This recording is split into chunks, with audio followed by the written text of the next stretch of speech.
Hello and welcome to Pet Watch, a program about the Williamson County Animal Center and the services we offer.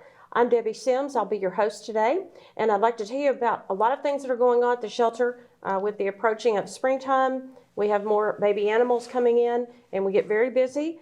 We've scheduled some outside events on March the 8th and March the 23rd. We'll be out at the Petco in Brentwood on Sundays with animals for your adoption. And we'll have the mobile unit out there at Petco. It should be a lot of fun. That's March 8th and 23rd. And then we will have our annual fundraiser, our Pawsome Gala, at the factory in Franklin on March 28th. There may be a few tickets left. Go to Friends of WCAC's website and see. We'd love to have you join us out there at the Pawsome Gala. Also on that Saturday, the March 28th, we'll have the monthly rabies and microchip clinic at the shelter. Rabies shots are $10 on these days, and microchips are $15. And we recently reunited a cat with its owner after 517 days. So microchips do work, and we recommend them for family dogs and cats so that you can be reunited if your pet happens to get out. That clinic is the 28th of March from 9 a.m. to 11 a.m. at the shelter on Claude Yates Drive. If you're interested in becoming a volunteer for the shelter, we are meeting on March 19th at 6:30 p.m. at the library on Columbia Avenue, the main branch, in their meeting room. We call it our monthly volunteer orientation. And at that meeting, you can learn what options are available for you at the shelter. There's a lot more than just walking dogs and socializing cats. And we're going to offer some new options for people, and we'll have some experienced volunteers there on the 19th at the library to tell you about their experience and why they volunteer. So if you're interested, go on our website, adoptwcac.org, and go to the volunteer page and fill out the application, and then come to the meeting on March 19th, and we'll learn more about what it involves and what your time commitment could be, and we'll find a job for you if you want to help us. Also, I want to mention that starting March 16th and running through the Final Four basketball game, we will have our very own Battle of the Badges going on social media. We will be pitting city emergency employees versus county, and at the final will be between the two mayors. So it should be fun.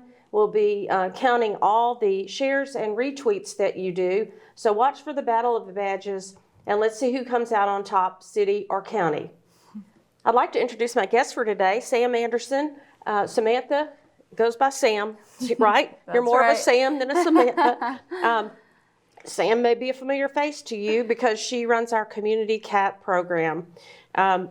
We recently got some statistics about how many stray or community cats there are, which are cats that are not owned. Is that correct?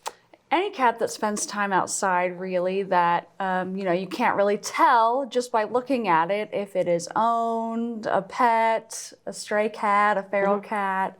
That would be a community cat. Now, how many is the estimate that there are in Williamson County?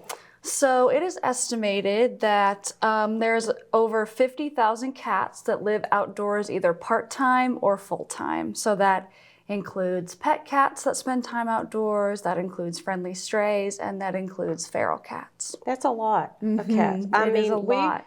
I'm shocked to hear that statistic. You would think that it wouldn't be that high of a number. In fact, people are amazed that last year we did spay neuters for 1,100 cats. So they thought that was a high number. Right. So if a cat is not spayed or neutered, how many kittens can it produce in its lifetime? Well, they can have about 3 litters a year, and I mean, we've seen litters of 6, 7, 8 kittens. So that's a lot of cats. 3 in times a a year, that's 25 cats, potentially. Right, and then they do reach sexual maturity at about 18 weeks old. So when they're still babies, they can have babies. Oh my. So yeah, so those offspring, the first litter of the season will be producing by the end of the season.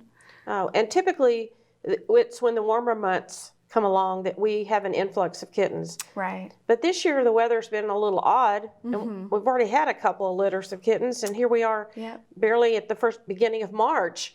And surprisingly already seen kittens come in. So Right. what do you make of that? Is it seasonal? Is it weather related? Is it? Well, the experts say that there is a breeding season, of course, and we're not really sure if it has to do with the temperature outside or with the seasonal changes of the sun, like how often the sun is outside.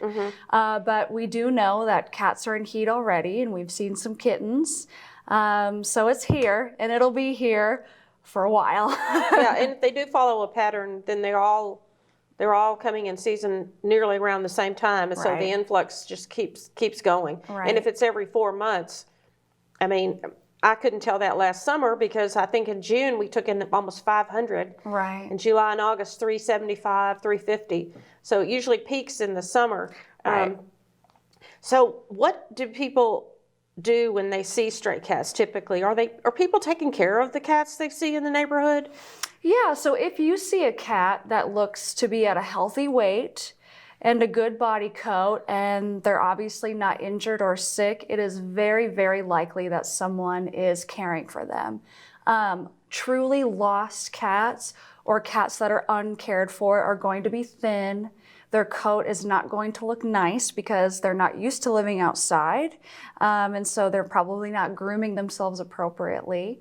And if they're getting proper nutrition, they're probably not getting ill. So if you see a stray cat, someone is likely caring for them. And if you see a cat with an ear tip on the left ear, so it looks more square than rounded, then you know that that is an outdoor fixed cat that belongs exactly where you see it. Okay, so the ear tip, let's talk about that for a minute. Yes. That is the universal sign that a cat has been taken to a veterinarian or a shelter and gone through a trap, neuter, return program. Exactly. Okay, so that's an easy way from a distance to tell. Right. Or if you're trapping cats to bring them into our spay neuter program, and you get one that has an ear tip, you just let it go. Exactly. Okay. Now, someone asked me if their family cat's out roaming, is it possible they could get picked up and run through the program? And the answer would be yes, if you don't have it microchipped. Yes. Okay. So, of course, we're never going to go on someone's private property without their permission to trap. And there are no leash laws for cats in our county, so they are able to roam wherever they would like. However, if your cat doesn't have any identification, then we don't know it's your cat. So if it does come into the shelter and it has a microchip, of course, we will contact you right away. And if it is already fixed, then we know it probably does have an owner out there, and it will receive an ear tip while under anesthesia. And then it will go back to where it was found, because that is how cats get reunited with their owners, by going back to where they actually live. Okay. So that's another question that, to me, that I hear you deal with every day is a cat is in my neighborhood and exhibiting a behavior I don't like, or I don't want them around. Sure. What are the kinds of nuisance behaviors? Is it especially the male cats that do the nuisance things? Yeah, it is more males. The big thing with males is that they spray, and of course that doesn't smell very good, but they're also fighting with other males over territory and females. And then, of course, they're mating with females, which the females don't particularly like a whole lot. So there is, between the fighting and everything, there is a lot of noise. And some other nuisance things that might happen is a cat might take residence under your house if you have an opening there. They might get into your garbage, or they might just start hanging out. But there are ways for you and the cats to coexist. Number one, bring them into us, because getting them spay or neutered is going to fix a lot of the nuisance behaviors, including spraying, yowling, fighting, and roaming. Cats, when they're of reproducing age, they're going to travel as far as they have to find mates. And so they can travel a long way. And your cat will stay closer to home if you get it fixed.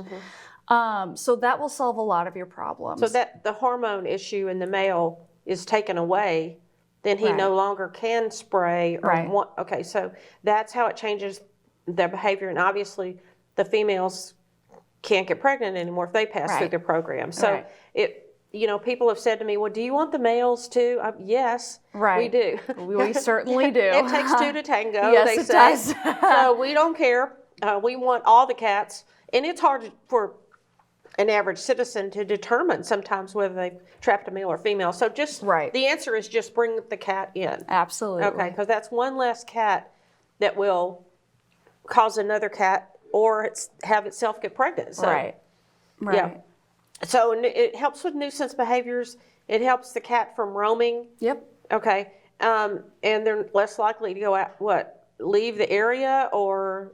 Well, cats on their own, they do travel and explore and things, but they don't have that desire to go mark their territory and fight for their Okay. territory or, travel to find a mate. Sometimes essentially. people say, well, I want you to come get the cat and I want you to take it out in the country and let it go. Right. Well, that just creates a problem wherever that cat lands. Right. Because A, it's out of its normal territory. It has no idea where it's going to get food. Mm-hmm. And B, it could travel back. And we've had cats go back to where they started. Yep. Across, 16 miles. Somebody told me their neighbor Yeah. took their cat to their new house and it came back to their old house 16 miles away. So right. they're very smart Right. and they're very savvy and they're Yes. very instinctively territorial. Yes, absolutely. You can and imagine if you lived somewhere your whole life and then got displaced, you would try to go back to exactly what you know. And the other thing that we have to remember is that cat might be a nuisance to you, but that cat might be very loved and cared for by several of your neighbors. And so by me taking it away, I'm taking away somebody's, kind of part-time pet Right. that they really love and care about. It just doesn't come inside their home. Right.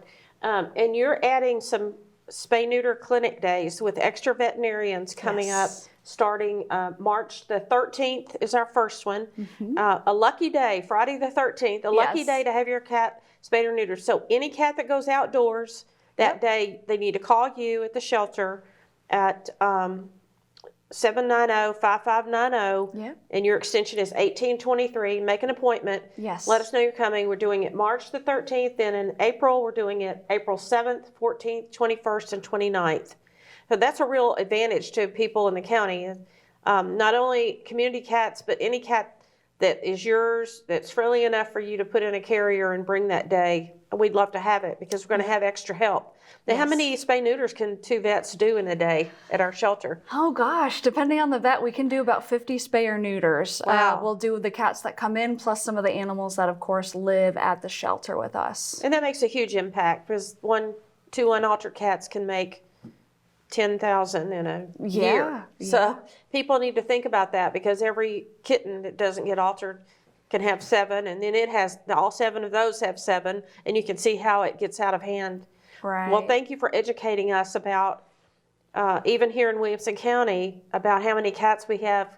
Estimates as high as 50,000. So we're trying to make an impact of doing 2020 Yes. in 2020. So Yes. that's our goal for this year, and we really need the public to help us. And there's a lot of resources you put online on our website. We'll have how to trap a cat, what to do after you pick it up that day. And this is a same-day service, by the way. Yes, it Our is. clinics we try to get them in early, get them out between 4 and 6, and people pick them back up Yep. and release them right exactly where they came from. Right the next day, yes. Or the After next day. they've recovered. Yeah, they recover at home that night. Yep. And then they release them out the next day out of the carrier or the trap. Yep. Well, thank you, Sam. I hope you've learned something about community cats and that you'll join us at some of these spay-neuter clinics and be part of the solution to the unwanted cat problem.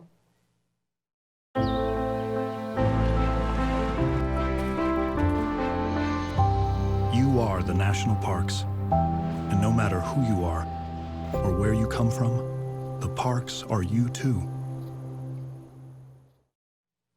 Hello, I'm Debbie Sims, and I welcome you to How to Trap a Cat.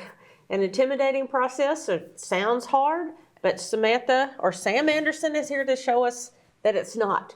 So this is a very small cat trap, right? Yep, this would be for a kitten probably or a smaller cat. So there are larger versions for large cats, adult cats.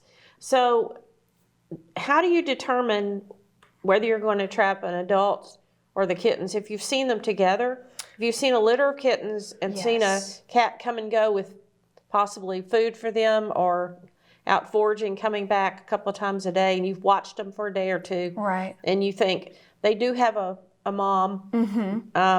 So how do you go about that? If you've seen the mom and you see the kittens there, what's the first thing you do? Trapping. Do you have a plan, or what is the plan? Yeah, so I would say take a look at the kittens and do make sure that their eyes are open and they're up and moving around, because then they don't necessarily have to get food from mom every couple of hours. And then you'll want a carrier and a trap. You'll put the kittens in the carrier, and then you'll butt that up against the trap, because the easiest way to catch mom is to use the kittens as bait. We do want to get mom and kittens, not just kittens, because if we take those kittens away, mom will just get pregnant again and the cycle starts over. So our goal is to really get both kittens and mom. But the kittens, if you pick them up, they have to go to a foster home, which sort of taxes our foster system, because if mom's gone and we didn't get mom, then they have to be bottle fed for several weeks, right? Right, and it's best to be with mom. Their best chance of survival is with their mother. Of course, our fosters do great work, but it doesn't compare to being with their mom. And the advantage of that is mom doesn't have any more kittens. She goes through the spay-neuter release program at some point, and the kittens can grow up to be of the size that can be adopted, which is approximately what, 2 pounds? About 2 pounds. And there is a common misconception that mom will stop lactating once she is fixed, and that is not true. She will continue to nurse the babies after she has been spayed, so that's not something that you have to worry about. Do they get returned to the place they were found, or do they stay in foster with mom till they're bigger? Typically, the person that has found them is willing to watch over them and then bring them in when it's time for spay or neuter. And a lot of people like watching them grow up with their mom and get bigger and reach some of those milestones. And they're in a safe place. Absolutely. Right. So trapping can look a little intimidating. And one of the things I know you have told me is that when you're feeding animals in your neighborhood and you want to participate in getting them spayed and neutered, cats, that you need to feed at the same time every day. Yes, cats are very smart and they know when food is available. So if you're not feeding on a consistent basis already, do start that and feed when it is convenient for you. If you're a morning person, you start feeding at 7 a.m. every day, they'll come at 7 a.m. every day. If it works for you to feed them at night, feed them at 5 o'clock each night. And if you continue to do that, they will come at 5 o'clock at night. So after you've established that routine, then you can start bringing in a trap. Yes. And when the trap first arrives, you don't catch the cat right off the bat the first Not day. always. Within 10 minutes. It's not that kind of process. Because Right. you said cats are smart. Yep. And they notice their food is not where it used to be. It's inside a contraption. So, Right. So Right. you've got to do a few tricks Yep. to get them acclimated to entering the trap and making it seem like a safe place, right? Yes. So by doing that, you leave it open for a period of time. Can you show us that? Yep. So you're just going to take a bungee cord and you're just going to hook it so that the door stays open. If I can get it hooked here. It's a small bungee cord, but once you hook that, it'll stay open, and then you want to feed in the trap and only in the trap. Once they start to walk in and out, they'll realize that it's safe and it's not going to hurt them, and it'll just make them more comfortable with the process overall. Now, you told somebody to get the smelliest food they could think of. And a sample that I brought was just a cat food sample. But you can get a lot smellier things, like a can of sardines for like $1. Yep, Or can of tuna. Tuna, okay. And if you're having a really tricky cat, fried chicken will also do the trick. Oh, really? Yes. Okay. But start with some wet cat food, more of the fishy flavors, and go up from there. Okay. So put something very appealing and smelly, and then start to move their food bowl, I would assume, closer to the trap? You just start feeding them inside Just the trap. feed them just in the start putting trap. their food Okay. in the trap here and just get them used to walking in and out. And if they're hungry and you don't put food anywhere else, they will start to investigate. Okay, so that's the trick, is to make them go inside. Yes. Now, we don't do kittens. We don't trap kittens because obviously they can't roam like an adult cat and they don't run away. So this is not for a tiny kitten. Right, right. Sometimes kittens do go in the trap, but we don't just take them away. We have to do some investigating first Right. if we do catch one. Right. And this one's rather small, like I mentioned earlier, and we have larger versions. Now, Yes. how do people, nobody wants to buy a cat trap probably, so how can we make them available to the public? Yeah, so we have a lot for you to use. It's a $50 refundable deposit. You get all of your money back as long as you bring the trap back. And you can have it for 10 days, and I am happy to show you exactly how to set it in person and give you some advice. And there's also lots of great videos online of people that do this kind of stuff all the time, and they'll make it look really easy. And once you get the hang of it, it really is easy. And they know the tricks of the trade. Yes. And I've seen you actually cover the trap on the outside with a towel or an old sheet. Yep. Why is that? So firstly, sometimes if you cover it up a little bit, it'll make them more comfortable. But secondly, once they go into the trap, they will be scared. They will thrash. And so covering it up with a towel or a sheet, they feel like they're hidden and they feel a lot more comfortable. So we do want to make them as comfortable as possible during this whole process because we know it is a little bit scary. Yeah. And putting a towel over it, and then you bring it to the shelter. Any cat in a trap can come. When can they drop them off? You can come Monday through Friday from 8:30 to 9:30. That way we ensure that the cat can get fixed that day. We want the cat in our shelter as short of a time as possible because it's stressful. And the sooner they can go back outside, the happier they'll be. And if they had to be trapped, then they're not as friendly and used to people. Right. And they're going to stay in the trap through their stay at the shelter. Yes. They're going to be anesthetized, taken out, surgery, put back in here. And when they come back, people come back to pick up the cat, it'll be back in this, right? Exactly. Okay. And even if you are feeding a feral cat that you know it's feral but is friendly toward you, usually they really bond with their feeder and no one else. And so using this trap is going to be the safest for you, the safest for the cat, and the safest for our staff. I understand that you did 1,100 of this type of animal last year, this type of community cat. And estimates are quite high for the county, as high as 50,000 cats out there need this surgery. So having a trap program where people can rent the trap, it helps everybody with Yes. the long-term solution, because nobody wants to have the cat injured or Right. unfed or Right. uncared for. And most of these are in residential areas. I mean, I think it's probably about half and half from what I've seen happen.